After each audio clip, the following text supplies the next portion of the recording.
Il faut que les gens comprennent qu'est-ce qui se passe, qu'ils agissent en conséquence pour être des bons citoyens. Or, il y a beaucoup de phénomènes. Nous prenons les conséquences et on ne cherche pas la cause. C'est comme quelqu'un qui a du palu. Au lieu de donner du climat pour le soigner, on lui donne un ferrelgan seulement pour baisser la température. Et quelques temps après, il retombe malade. Dans notre société, la plupart des jeunes, beaucoup d'intellectuels, ils ne connaissent pas leur histoire. Ils ont le même point de vue que ce que donnent les médias, souvent les médias occidentaux. Est-ce que vous savez qu'il y a des pays qui dépensent 1 milliard de dollars, l'équivalent de 1 milliard de francs CFA, uniquement pour diffuser les émissions que vous écoutez tous les matins. Avant, dès que les citoyens se réveillaient, ils prenaient Radio Mali. Qu'est-ce que Radio Mali est en train de dire? Mais jusqu'à une date récente, les intellectuels sont là. Dès que quelqu'un se lève, il branche RFI. Dès qu'il ouvre la télé, il regarde France 24. Mais il ne sait pas que derrière, on travaille son cerveau, on travaille son esprit. Ce pays-là me plaît d'1 milliard de francs CFA pour ces petites émissions que vous écoutez.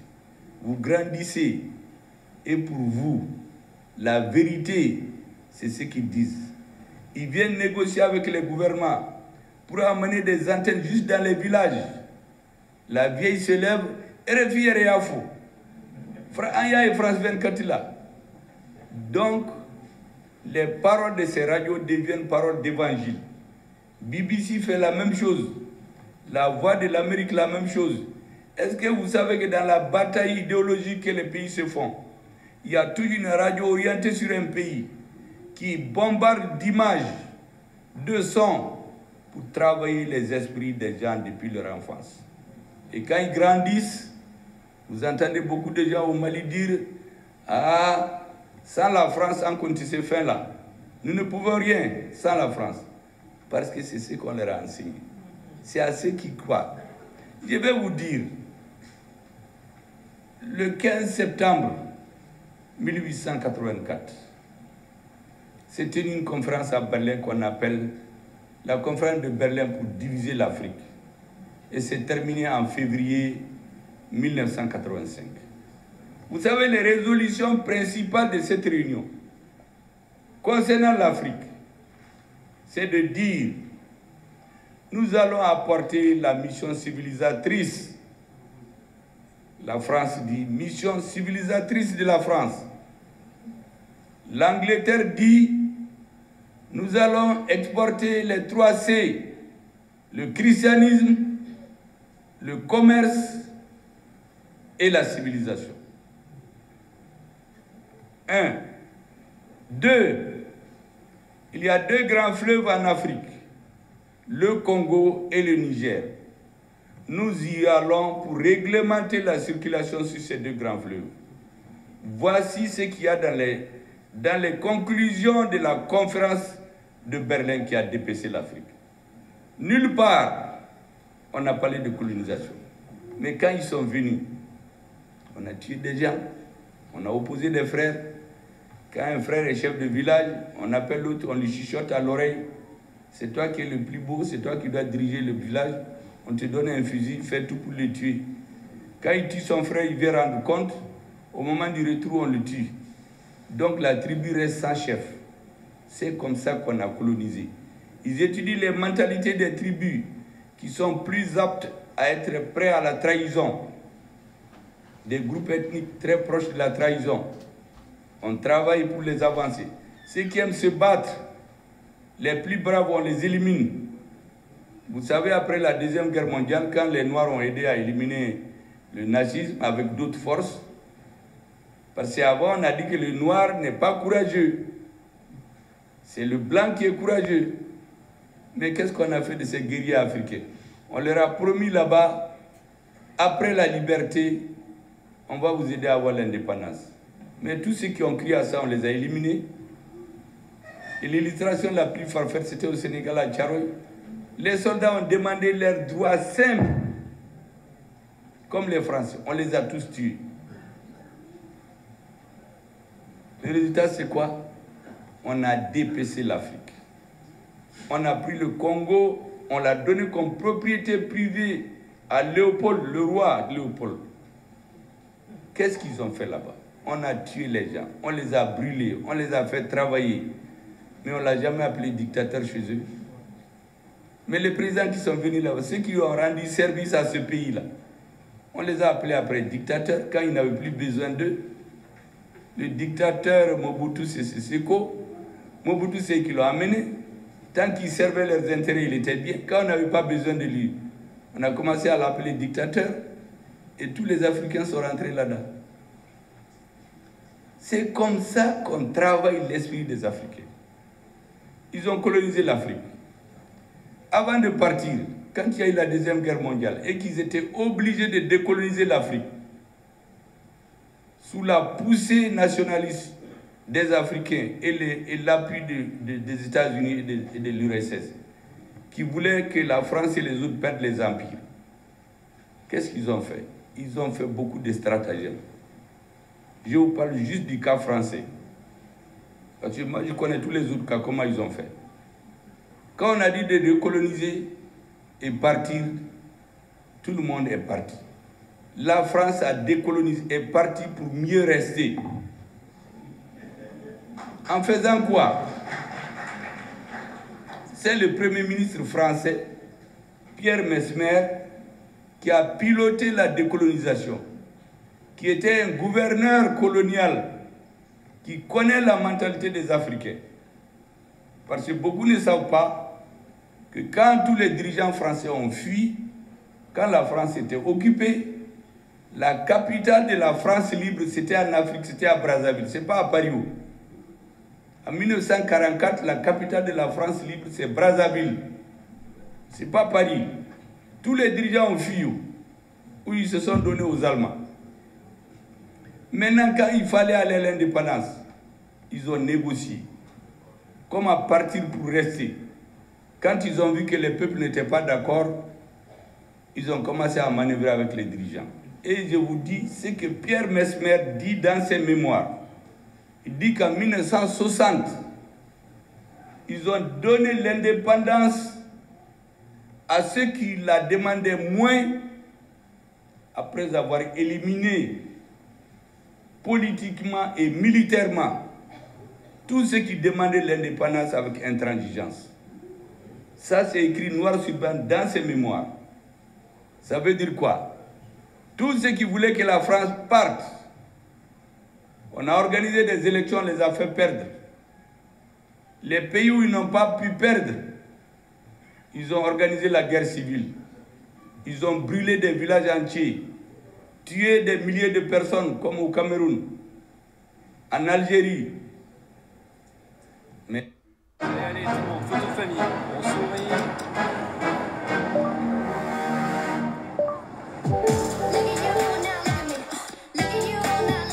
Le smartphone 100% conçu par Google. Google Pixel 8 Pro.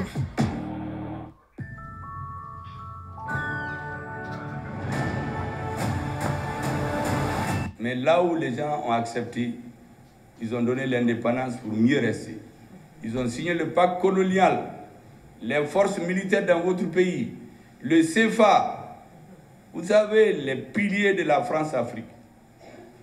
C'est le CFA.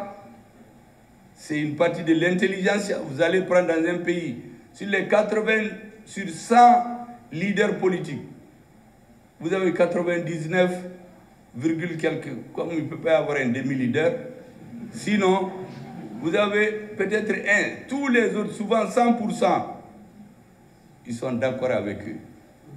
Et la hiérarchie militaire, ils essaient d'avoir des hauts gradés qui sont avec eux.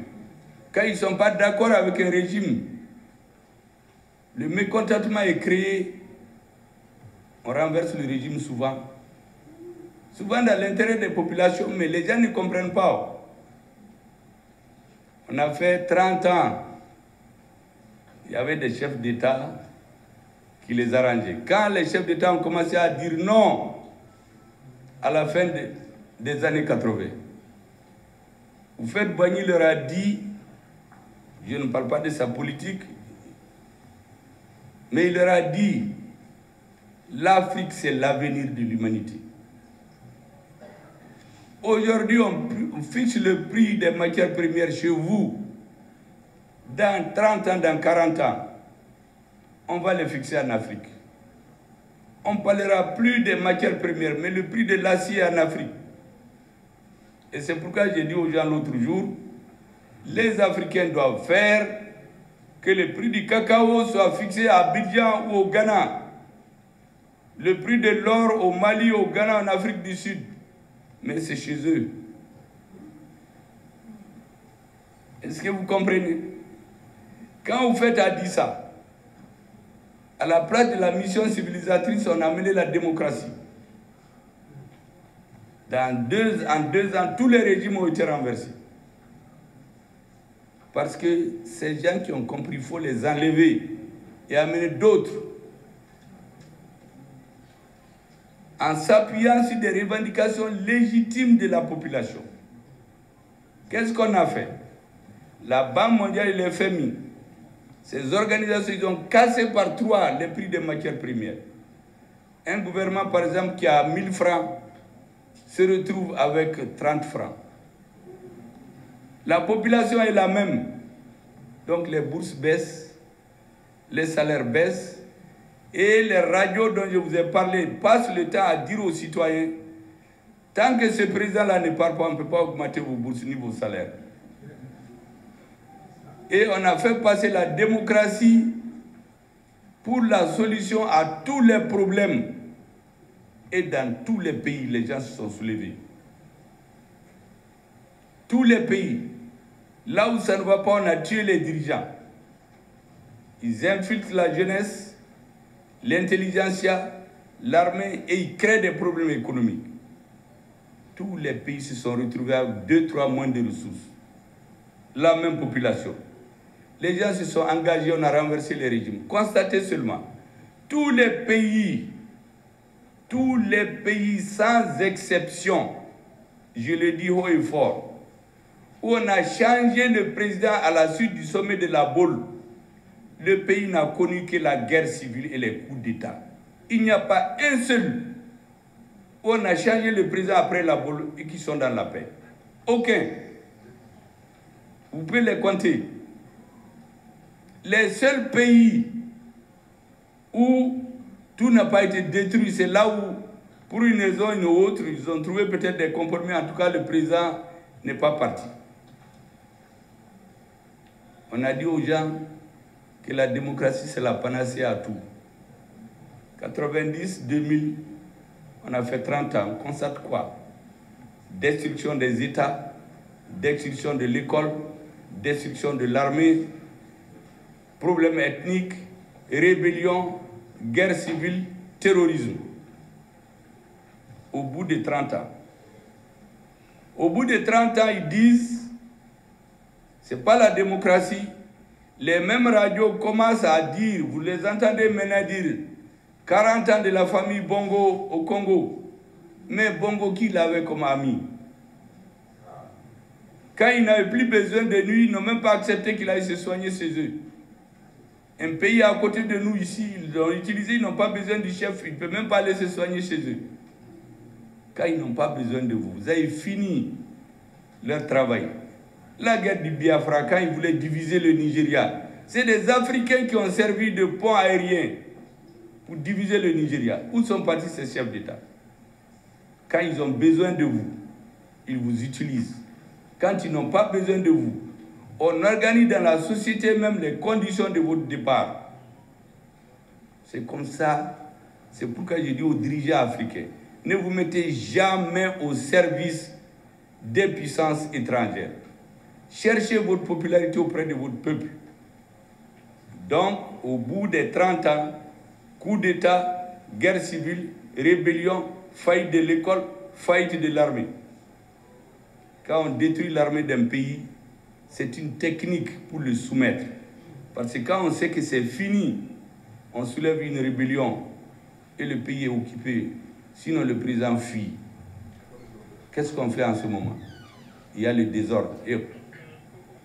Et on dit, on vient pour lutter contre le terrorisme. Comme on est paniqué, on dit alhamdulillah, ils ont commencé à venir. Mais quand ils viennent, ils s'installent.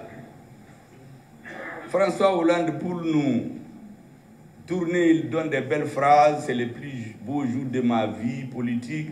Et on chante ça, parce que c'est ce que les Noirs aiment. On invite nos chefs d'État à Paris, on tapote sur les épaules, on dit démocratiquement élu, il y a les chevaux qui vous entourent. Bon, ça suffit. Vous venez faire le compte rendu au gouvernement, sur 30 minutes, le président fait 25 minutes. Ah, William Bogna, vraiment m'a bien accueilli. Mais qu'est-ce qu'il y a au fond? Il n'y a rien. Ils viennent, ils disent aux Maliens, je viens pour 3 objectifs. Détruire le terrorisme, restauration de l'intégrité territoriale du Mali, appliquer les résolutions des Nations Unies. 2013. Les Maliens sont contents, ils donnent les noms de leurs enfants à Hollande, ils sont très contents, ils donnent les noms à Damien Boiteux. Je vous rappelle d'ailleurs qu'en 1893, le premier soldat qui a quitté Mopti pour la colonisation de Tombouctou, il s'appelait Boiteux. Décembre 1893. 120 ans après, on recommence la même chose. C'est un heureux hasard de circonstances, mais moi je rappelle juste pour que vous compreniez ce qui se passe. 2013, on chante, Serval s'est transformé en Barkhane à l'insu des Maliens. Takuba est venu à l'insu des Maliens. Quand on a interrogé le président français à l'OTAN, Takuba a-t-il une base légale? Il sort, il prend le micro, il dit les Africains, venez tous nous dire vos intentions. Qu'est-ce que vous voulez? Est-ce que vous êtes d'accord qu'on reste ou non? Tout le monde tremble, on va, on signe. Il dit bon, ils ont tous d'accord. Mais avant, personne n'était d'accord. Il l'a amené à l'insu de tout le monde. Personne n'a signé la présidence de Takuba au début. Après, on a continué. On a voulu transformer le nord du Mali en un lieu où toutes les forces spéciales des pays européens, ils venaient s'entraîner au Mali.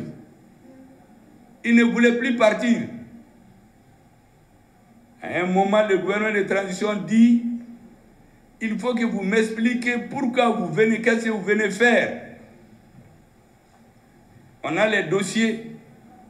Il y a l'Espagne, il y a la Hongrie, il y a la Hollande, et puis il y a la Suède, disons. Les Suédois viennent, les Français leur disent venez, on les installe chez nous.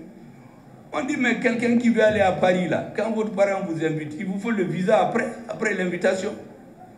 Ibeka les avait invités, mais c'est écrit dans les accords qu'il faut un visa, qu'il faut les conditions de déploiement de vos forces, il faut le dire au gouvernement. Ils ont refusé. Nous leur avons dit plier bagage. On a fait des mois. Finalement, le Parlement suédois a vu la position du gouvernement. Il a dit aux Hollandais, il faut rentrer. Donc les Suédois sont rentrés chez eux. Et on a mis fin à cette histoire de Takuba, qui n'apportait rien au Mali. Personne ne l'a étudié. On va prendre de l'argent dans les pays arabes. Après, on va peindre des vieux équipements pour les donner aux chefs militaires ici. Celui qui dit non, il voit le président, on te fait sauter. Parce que le président, ils ont son oreille. Parce qu'il est démocratiquement élu. Et chaque fois qu'ils veulent de quelqu'un, tu es démocratiquement élu. Et tu fais ce qu'ils veulent. Je viens de vous dire, chez nous, ils ont eu l'autorisation de venir au Mali. Mais ici, Assimi Goïta leur a dit, mais où est le visa? Ils n'ont pas le visa. On a dit, allez-y, retournez chez vous. Et on a renvoyé Takuba chez Moulika Bafanka.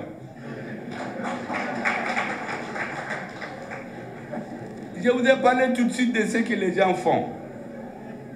La hiérarchie. On dit la démocratie. l'armée est détruite. On a fait 7 ans. On nous a dit que c'est pour détruire le terrorisme. C'est ce que Hollande avait dit. Au bout de 7 ans, le terrorisme a quitté Kidal, s'est étendu jusqu'au sud du Mali. 80% jusqu'à Kaye. C'est comme un malade. Vous êtes malade, on vous donne une prescription, on dit que l'accord pour la paix c'est 2 ans. Vous faites 7 ans. Au bout de 7 ans, la maladie gagne tout le corps. Ça gangrène. De 2 choses l'une, je l'ai dit hier, ou vous changez de médecin, ou vous changez d'analyse, ou vous changez d'ordonnance, ou vous changez de médicaments, ou vous changez de la posologie. Le gouvernement de la rectification a décidé de changer tout. On a renvoyé le médecin, son analyse, et nous avons décidé que nous-mêmes nous allons analyser qu'est-ce qu'il faut et prescrire notre médicament. On n'a pas tiré un coup de fusil. On n'est contre personne. On veut simplement que notre peuple vive dans la tranquillité. On n'est pas contre le peuple français. Tous les peuples sont amis. Mais le président a dit, si vous voulez travailler avec le Mali, respectez notre souveraineté. Si vous voulez travailler avec le Mali, laissez le Mali choisir son partenaire stratégique. Si vous voulez travailler à Mali, respectez ses intérêts. Voici les conditions que le président a posées et sur lesquelles on travaille. On nous dit non. On a dit au médecin de partir avec son ordonnance, ses médicaments, tout. On n'a pas besoin. Nous-mêmes, on a nos médecins. Notre médecin, c'est notre président de la transition. Ces travailleurs, ce sont ces ministres qui auscultent les maladies. Le ministre de la Défense injecte pour réveiller le malade. Et le malade Mali qui était couché, on l'a soigné, on l'a réveillé et il est debout aujourd'hui. Nous voulons le faire marcher dans la tête du peloton des nations. J'ai expliqué hier un exemple très illustratif. À Ougosago, on va tuer 140 personnes. À Sobanda, on crée les conflits entre les Pelés et les Dogons qui étaient là depuis 100 ans. Le président va, il pleure, il revient. Vous avez tous vu à la télé l'argent qui est sorti des caisses de l'État pour acheter des hélicoptères est perdu. On va en Délimane à Menaka. On finance la construction d'une base militaire par l'aménagement. La base est construite par Barkhane. Et vous imaginez, dans le désert, ils ont oublié de faire un forage. S'il vous plaît. C'est ça, comment nous adopter et nous prendre. Un officier qui ose parler de ça, ils vont voir le président, on le fait sauter. Donc tout le monde se tient à carreau. Donc nos militaires sont obligés de sortir pour aller chercher de l'eau dans les hameaux.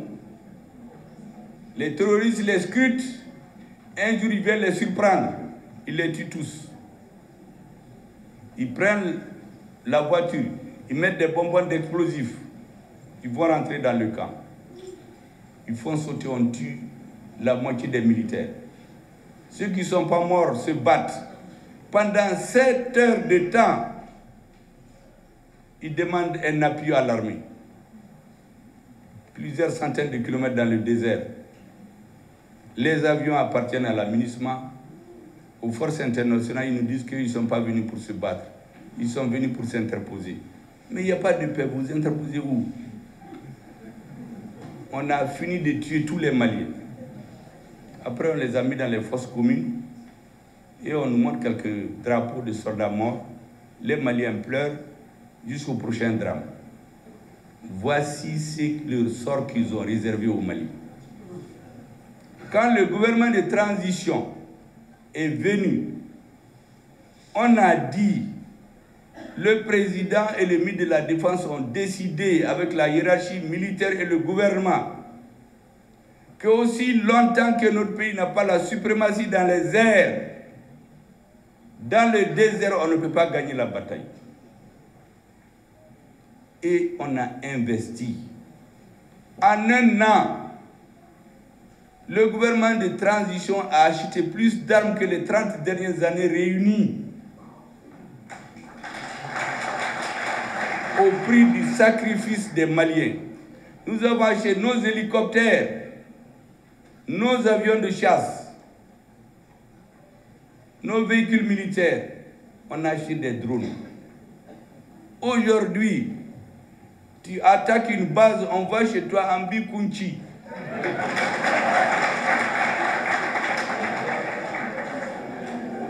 Vous avez vu ce qui s'est passé? Vous alignez 400 véhicules. Un hélicoptère, on les détruit tous. Il fallait le faire. Mais on nous avait destiné à rester toujours comme ça.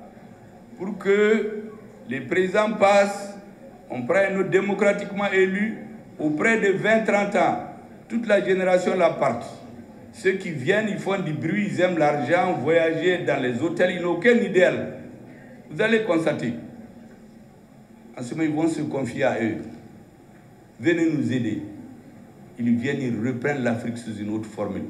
Vous savez, quelqu'un m'a dit l'autre jour qu'on leur aurait dit, ne vous tuez pas. Ce qu'il y a à Menaka seulement, c'est plus que ce qu'il y a dans tout le Koweït au-dessous de la terre. Donc les Français ne quitteront jamais. Ce n'est donc pas la peine de vous tuer. Débrouillez-vous, je fais mon mandat, un autre vient, il va, parce qu'ils sont convaincus qu'il ne peut pas se trouver des hommes en Afrique qui vont dire qu'ils ne sont pas d'accord. Ce sont ces hommes-là que les Maliens ont trouvés.